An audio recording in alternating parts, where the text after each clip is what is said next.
Now, stay tuned for The Edge of Night, next on USA.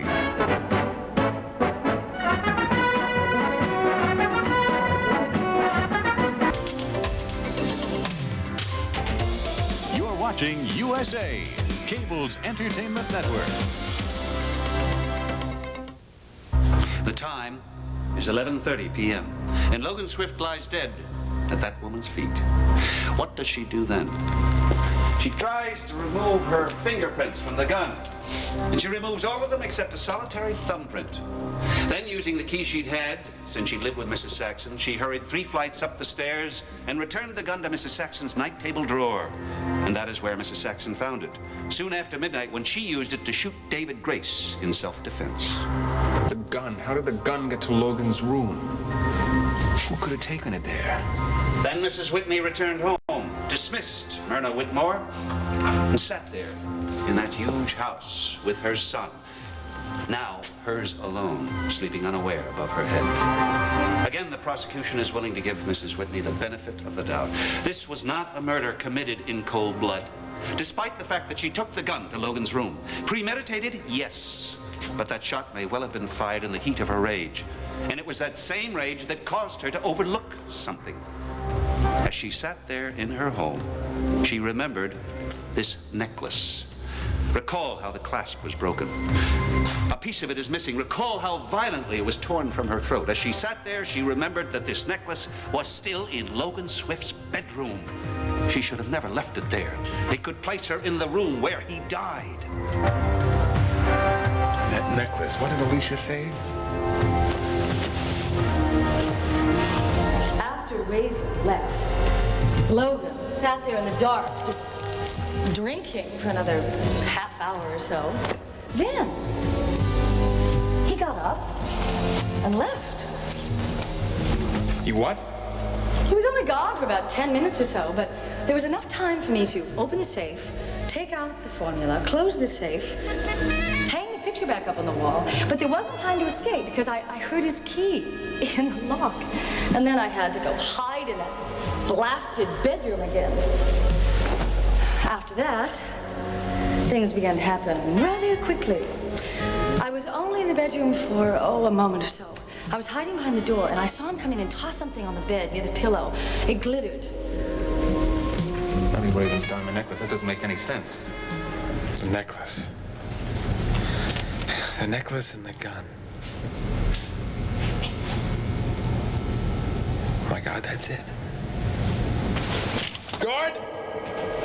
Guard! I know who killed Logan Swift!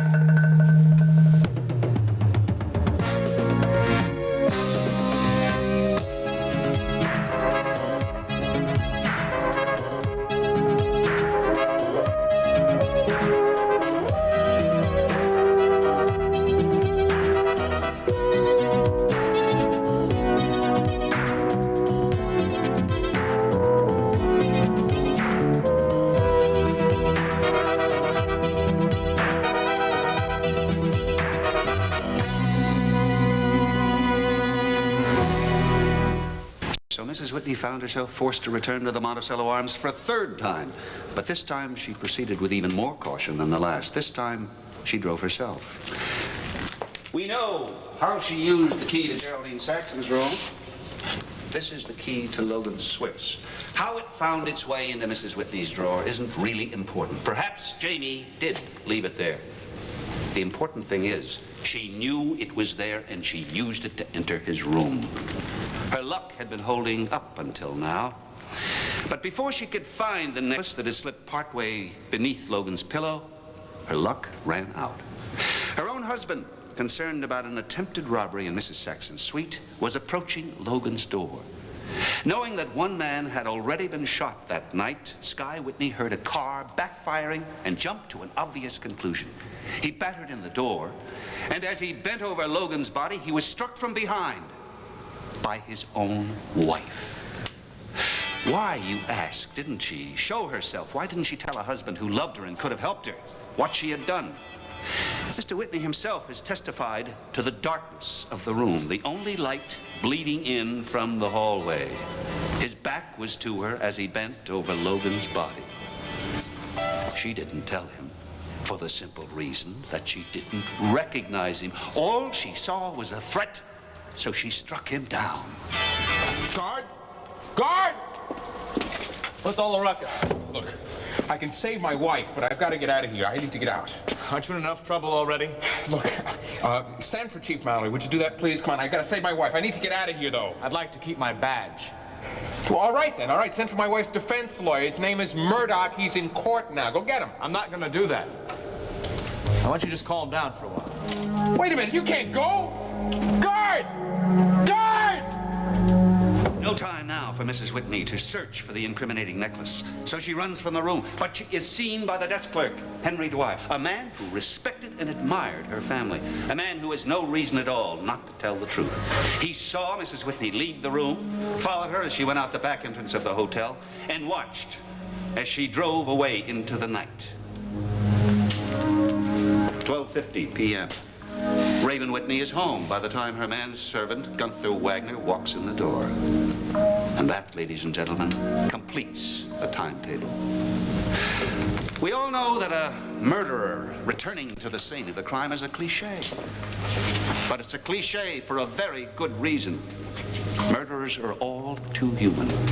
As carefully as they lay their plans, they almost always overlook something. And that is how they are eventually brought to justice. Raven Whitney forgot about that incriminating necklace, tried to retrieve it and failed. And from that moment on, it was only a matter of time before justice found her out.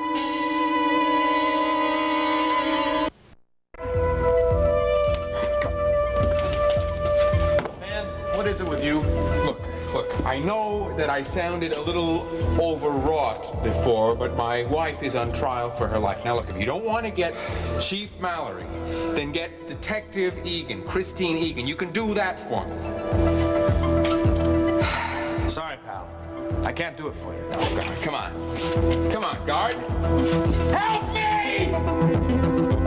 The defense will try to tell you that the evidence in this case is mostly circumstantial. A thumbprint on a gun.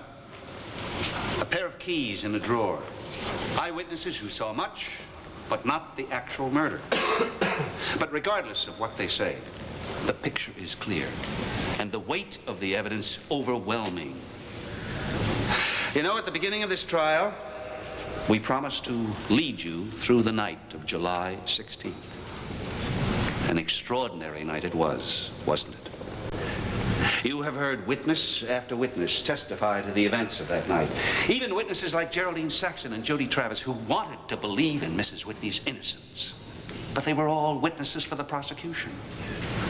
Through all the bizarre twists and turns of this trial, one truth still stands out, shining like a flame that cannot be smothered. Has the defense come up with a single alternative suspect? Has the defense come up with another motive? As profound or as tragic as the fight between two parents over their little child? No. Every single clue, every single witness has helped point the way to only one possible conclusion. Yes, Raven Whitney is a wife. Yes, she is a mother. Yes, she is about to bear her second child. No one feels the tragedy of that more deeply than the prosecution. But as the prosecution has proved, Raven Whitney is also a murderer.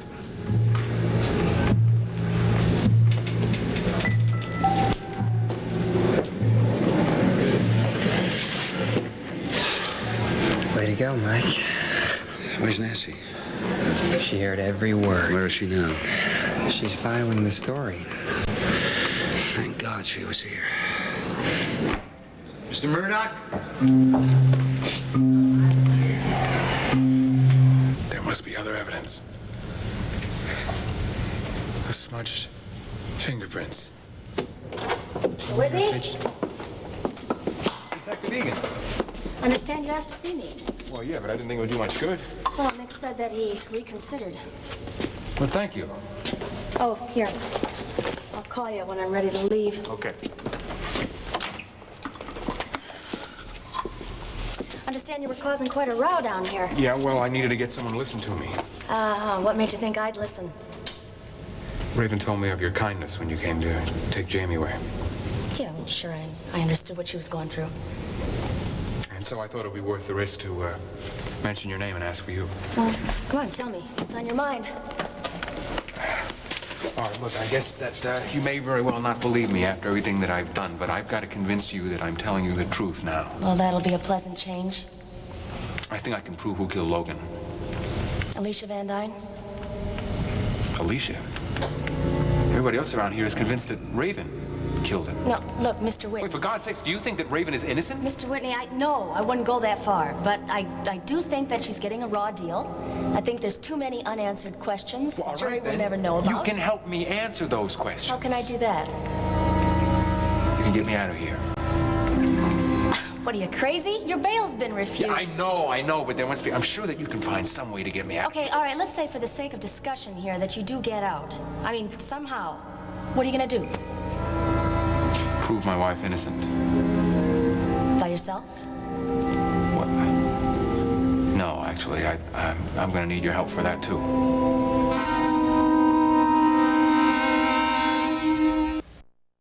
Your Honor, may defense use prosecution's timetable, please? Mr. Carr? The prosecution is finished with it, Your Honor. You may use it. Thank you. 10 p.m. Mrs. Whitney meets with Logan Swift in Geraldine Saxton's suite at the Monticello Arms Hotel. Mrs. Whitney herself has testified to this meeting and the reasons behind it. His first entry is totally accurate. 10:30 p.m. The kiss.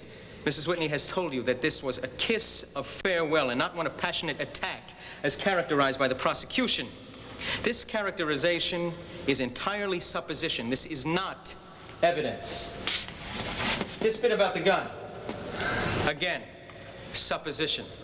Looks very nice on this well-drawn chart, but that's because prosecution has constructed this timetable to fit its theory of the case.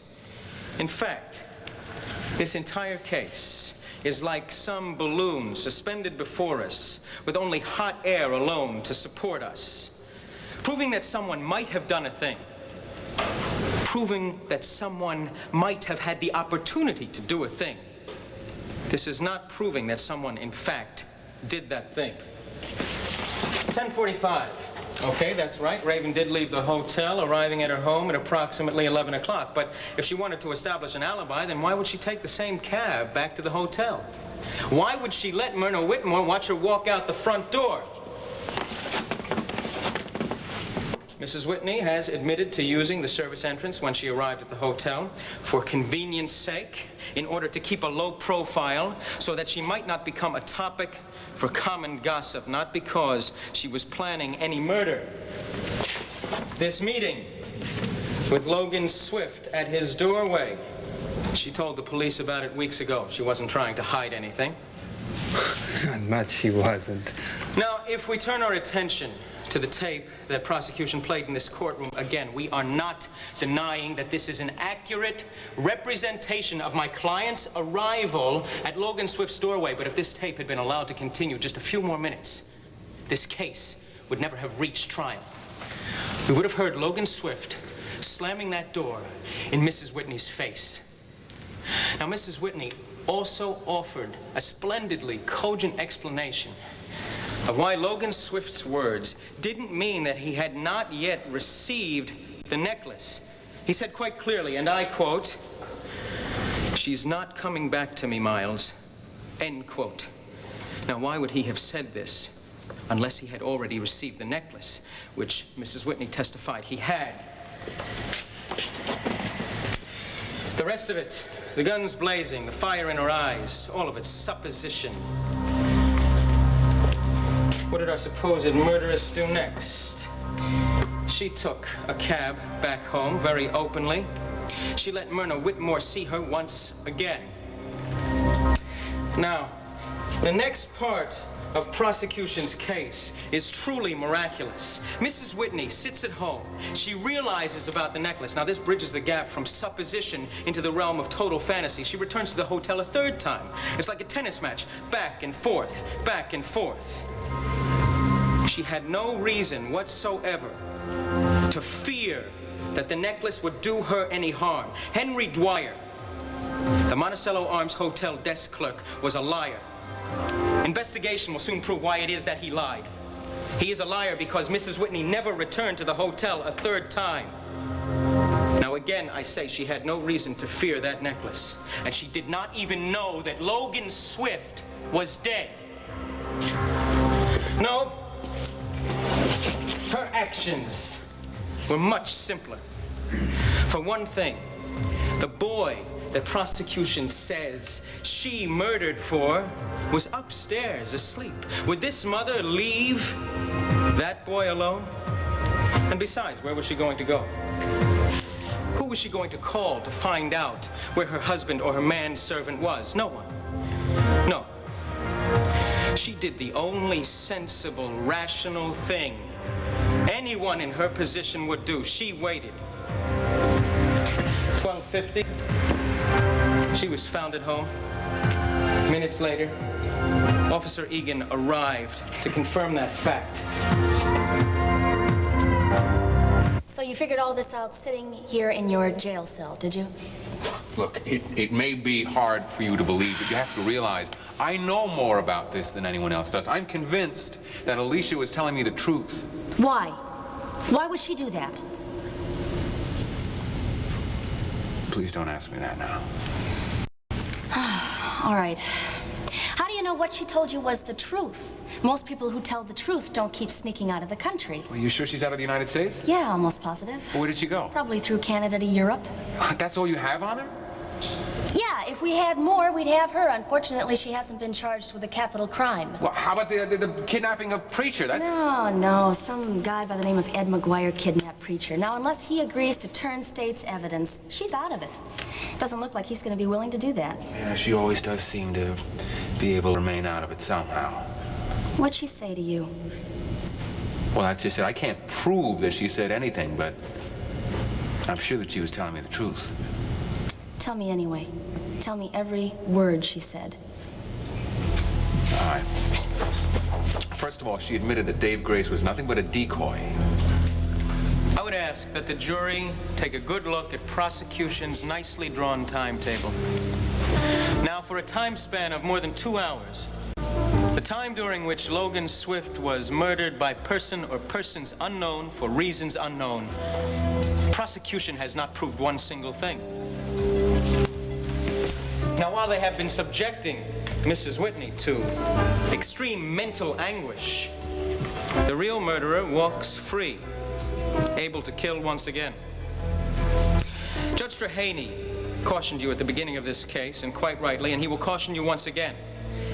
The burden of the proof lies with the prosecution. Now, they must make you believe that this poor woman was a murderer beyond a reasonable doubt. But the prosecution's case, like its timetable, is so full of holes, so riddled with doubt, that the defense is sure you will return to this court with a unanimous decision. A resounding cry of not guilty. Thank you.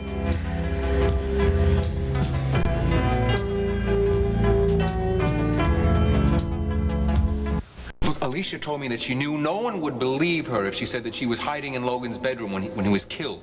So that when I was out leaning over his body, she came out and conked me on the head from behind, and then she took off, and that's it. Ah, that just doesn't track. No, it doesn't track. Not with the prosecution's theory, don't you see? Look, Detective, the proof was out there. We would have seen it if we had known what to look for, but we didn't. Now, you've got to help me, Detective Egan.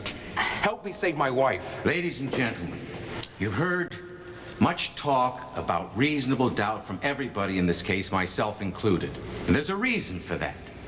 Our laws are written, very carefully codified. They fill shelf upon shelf of books, all in an attempt to make the course of justice run in a smoother and quicker manner. However, there comes a time in every trial, and that moment has been reached now, that cannot be codified, cannot be written down. What happens now occurs in the mind as you weigh the evidence given you, as you try and decide on a verdict. You have all the resources of this court and the law to draw upon, but in the end, really, it's yourselves. You've heard all the evidence in this case. It's a long and complex one. But despite the fact that this trial has had more than its share of sensation, I feel both sides have been able to present their views in a comprehensive and comprehensible manner. You may take as much time as you like. You may review any evidence you wish. The transcript of the proceedings will be provided. But you must be unanimous in your decision. Now, if you find the defendant, Raven Whitney, not guilty, she'll be released and may not be tried on this charge again. If you find her guilty, the sentence for murder in the first degree in this state is mandatory life imprisonment. Do you have any questions? No, Your Honor. Then you may retire and consider your verdict.